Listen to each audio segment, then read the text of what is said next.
The story begins with our main protagonist, called Shiki, who observes a shooting star streak across the sky. A robot who goes by the Demon King tells Shiki the importance of friends as those you should be able to rely on, and tells her of a godlike entity called Mother, who is said to grant wishes to those who find her. One day, Shiki hopes to make lots of friends. Years later, a girl named Rebecca and her cat, called Happy, visit the Granbell Kingdom in the hopes of racking up views for her Aniko channel. The robots welcome them as the first guests in over 100 years. She meets Shiki, who is surprised to see she is a human. He asks to be friends, however his strange and awkward demeanor drives her away. Shiki persists and brings them to a nearby inn where he introduces the robots and Granbell as his friends. Shiki explains that the robots have been acting strangely as of late, and he has been working hard to fix them as he always has. A hunter robot reports to Lord Castellan about Rebecca's arrival. Meanwhile, Shiki falls asleep, so Rebecca asks if she can cut his hair, to which they allow her to do so. That night, Lord Castellan sets his plan into motion. When Shiki wakes up, he finds that his hair has been cut short. He runs out to find Rebecca bound to a stake. He tries to untie them, but Lord Castellan stops him. He plans to use Rebecca's ship to fly them out of Granbell after years of neglect due to humans abandoning them. Shiki says he'll fix them, but Castellan reveals he has never fixed a robot before. It was simply Granbell's auto repair service. The robots declare humans as the enemy and begin attacking Shiki, who grows scared and confused. Suddenly, Shiki unleashes the power he inherited from the Demon King. Happy awakens and frees Rebecca, explaining that Shiki is using ether gear, an ancient ability that allows the user to harness their ether flow as power. In Shiki's case, it is the manipulation of gravity. They flee to Rebecca's ship, the Aqua Wing. Shiki is reluctant to leave his home, but Rebecca drags him along. They blast off into the sky, revealing that Granbell was just one planet out of countless in the Secura cosmos. Back on Granbell, the Castellan and the other robots reveal that their actions were all a ruse. They knew that they would eventually die, so Demon King begged them to find a way to send Shiki out, as he would be all alone otherwise. As they drop one by one, Shiki says goodbye and thanks them for never making him feel alone. He prepares to go on a new adventure to make as many friends as he can. Shiki learns that Rebecca and Happy are B-Cubers, online stars that post videos for views and money. Rebecca asks him to act as her bodyguard for the meantime. They soon land on Blue Garden, where Shiki can register as an adventurer. Shiki is culture shocked by the tall skyscrapers and populated streets. They enter the Adventurers Guild, the Shooting Starlight. He sees a projection of a massive goddess called Mother, worshipped across the cosmos. When he mentions he has seen her before, he is ridiculed as nobody has ever seen nor met Mother in person. He strangely asks them to be his friends, and Rebecca has to drag him out. Suddenly, Rebecca is horrified as Happy is kidnapped, and Shiki activates his ether gear to give chase. He causes the thief to crash down onto the ground. He emerges from the rubble, shooting a gun and forcing the crowd to disperse. He shows his gang leader Happy, calling him a cat from the planet Exceed. The gang leader remarks that Happy will fetch a hefty price. Rebecca appears and demands Happy be returned to her. The gang leader starts firing a chain gun, and in the chaos, Happy escapes. Rebecca has him transform into a pair of pistols that fire ether energy, powerful enough to knock someone out. She and Shiki work together to take out the entire gang. In a flashback, Rebecca stumbles upon Happy when he was a kitten. Because they were both lonely, they decided to stick together, but a tragic car accident almost kills Happy. He was forced to undergo strenuous surgery and was reborn as a robot. In deep space, a space pirate known as Elsie catches wind of Shiki's escape from Granbell.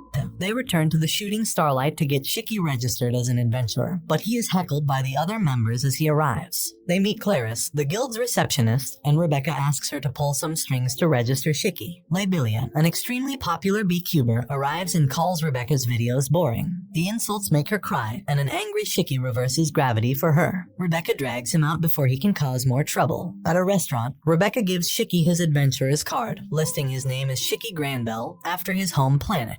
They overhear two patrons talking about Labilia's latest video, and although Rebecca hates to admit it, her rival's content is truly interesting. Shiki proposes that the two find Mother, which will surely create a stir if she makes a video out of it. She agrees, and they set out to meet the doctor who fixed Happy, who can provide them with the ship and comrades they need for the journey beyond the Secura cosmos. Meanwhile, Elsie arrives at the Shooting Starlight, searching for Shiki. One of the adventurers informs her that they are headed to Norma. She remarks that the planet is long dead. Rebecca allows the inexperienced Shiki to pilot her ship so she can make a video out of it, but he ends up crashing their ship into Norma. Rebecca explains that Norma is a planet rich in earth ether, which creates giant crystallized pillars to rain from the sky. They travel underneath the surface where the Normans have built their civilization. They then enter the doctor's workshop where Shiki finds goggles that allow you to see through objects. When suddenly a man claiming to be the doctor, Weiss Steiner, points a gun at them and he does not seem to recognize Rebecca or Happy. 20,000 years later, two astronauts inspect the planet of Norma where they find a B-cube with the words Eden's Zero carved into it. The omniscient narrator says that time holds little meaning in the story of Eden's Zero. Back on Norma, Weiss accuses the two of being spies for a crime leader named Sibir, but they do not know what he is talking about.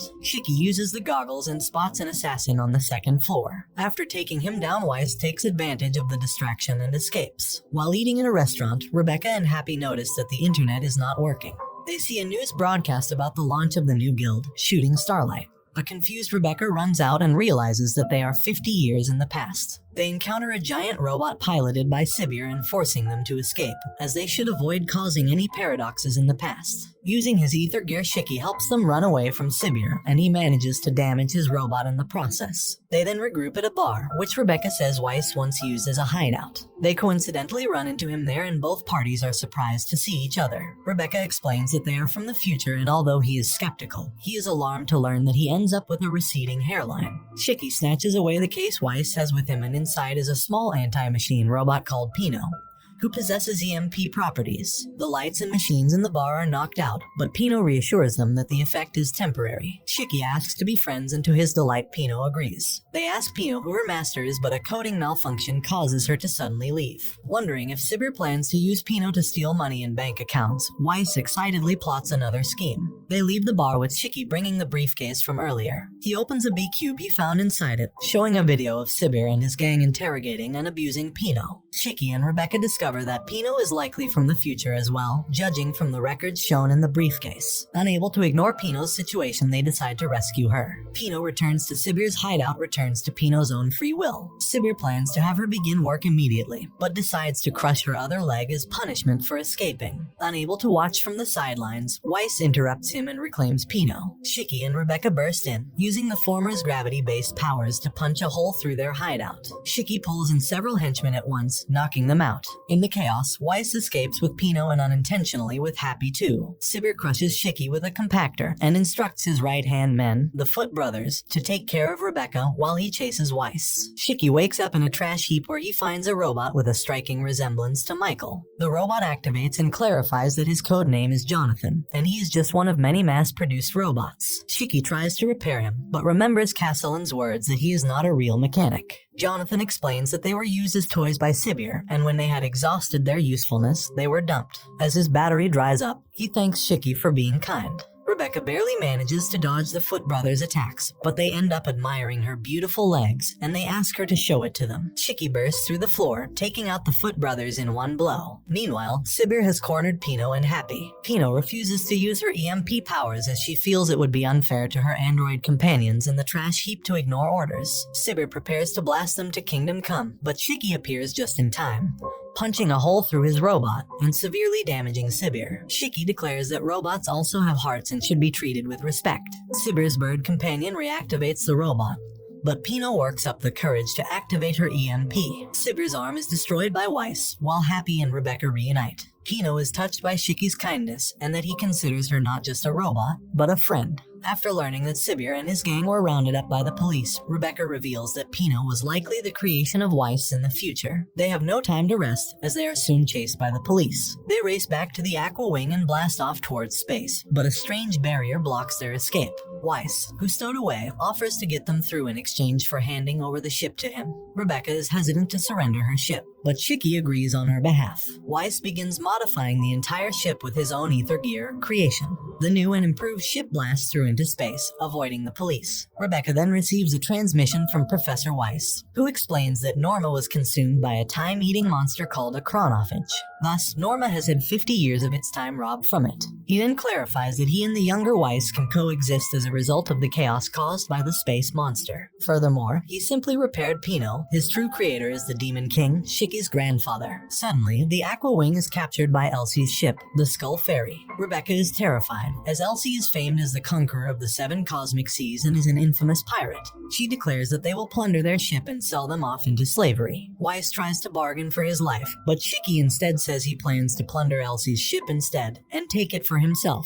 Impressed by his bravado, she invites him to fight on the bridge. The group breaks out, fighting octopus-human hybrids along the way. Rebecca is captured in a loot position by the tentacles, but she manages to break out with Happy's gun form. When Shiki reaches the bridge, he is unnerved by Elsie's appearance, who now dons a skeleton mask. Shiki faces off against Elsie but is surprised by her toughness. He is repeatedly slammed away, but he manages to return fire with gravity-powered punches. Elsie introduces herself as the one who surpassed the Demon King, which surprises Shiki. She calls his dream of reaching Mother impossible, but he insists on trying. It was the Demon King who taught Shiki everything he knows about the use of his ether gear, but he passes away before he could finish Shiki's training. Meanwhile, the Interstellar Union Army's fleet is tracking Elsie and her crew. 3 crew members, Justice, Victory, and Creed, notice an unusual ether reading on one of the ships, which is revealed to be Shiki. Shiki is adamant about going to see Mother and performs the final technique in his grandfather's arsenal, Gravity Comet. With it, he smashes Elsie through several floors. He ends up blasting a hole in the ship's hull in the process, but it manages to repair itself. The rest of his group gather around him, and they receive an intermission from the real Elsie, who reveals that the one he fought was simply a mimic parasite. As promised, Elsie gives Shiki the ship, and she reveals that it was once used by his grandfather, the Demon King Ziggy, when he set out to search for Mother. She explains that when his time neared its end, he brought Shiki, whom he found as a boy, to Granbell. By giving him the ship, she has fulfilled his promise to Ziggy. The camera then shows the massive fleet commanded by Elsie, stunning Shiki and his crew. Elsie then notices the Interstellar Union Army's fleet, and buys time for Shiki to warp drive out of danger, which Creed notices on his radar. After getting out of harm's way, Rebecca notes that they are near Blue Garden. The crew set out to clean the ship to repurpose for their needs. While in the bath, Rebecca suddenly experiences a burst of ether gear, firing a beam into the ceiling. The crew regroups inside Ziggy's throne room, wearing new, sleek outfits. When Shiki sits on the throne, a command activates that releases Witch, a caretaker robot whom Ziggy had designed. She introduces herself as one of the ship's 4 shining stars, and welcomes Shiki as the new Demon King. Witch begins the complete overhaul of the ship, restoring it to its original form. She tells the crew its true name, the Eden Zero. Witch, who maintains the order and integrity of the ship, informs them that although she has restored the Eden Zero, it is far from its full power. To unlock it, they must gather the remaining 3 shining stars, who went their separate ways after Ziggy ended his voyage. While receiving a massage, Rebecca asks Witch if she could use ether gear, and she remarks that if she bathed in the ship's bath regularly, it might stimulate an awakening. Meanwhile, Shiki and Weiss stand in front of a massive vault, labeled 3173, which, using her ship-wide eavesdropping, warns them that it will only open once the other shining stars have been retrieved. When Weiss complains about her eavesdropping, she replies that she is no different from a chair or piece of furniture, she is just a thing. Shiki disagrees and says that she has a heart. This catches her off guard, but she appreciates his sentiment. The ship lands on Blue Garden, and Weiss says his farewell, having his own plans for adventure. Shiki and Rebecca return to Shooting Starlight, and Clarice is glad to see them unharmed. Labilia appears and, as usual, taunts Rebecca for her unpopular videos. She asks Shiki to appear in one of her videos, but she is rebuffed. Rebecca is then asked to report to the Guildmaster, who has an important matter to discuss with her. Meanwhile, Labilia and her bodyguards are attacked by a strange man. He means to kidnap Labilia, but Shiki arrives just in time to grab his arm. Suddenly, the arm detaches and returns to the man, whom Pino identifies as a cyborg, Jin. The two fight with their respective ether gears, filmed by an overeager Labilia. Their battle spills out into the streets and throughout the city. Jin's ether gear, harnessing the power of wind, blasts the road they are fighting on, causing a great amount of collateral damage. Shiki is forced to rescue the civilians caught in the crossfire. Soon, Jin receives an order to withdraw.